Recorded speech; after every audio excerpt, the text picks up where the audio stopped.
Bila hal ini dijadikan justifikasi hukum, maka vonis sudah keluar dari koridor hukum.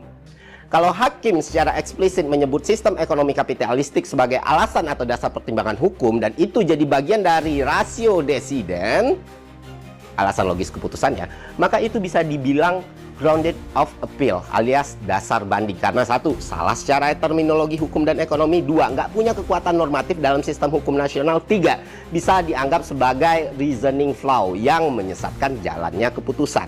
Di sini majelis hakim dalam amar putusannya menyatakan bahwa terdakwa lebih mengutamakan sistem ekonomi kapitalistik daripada sistem ekonomi Pancasila dan prinsip demokrasi ekonomi.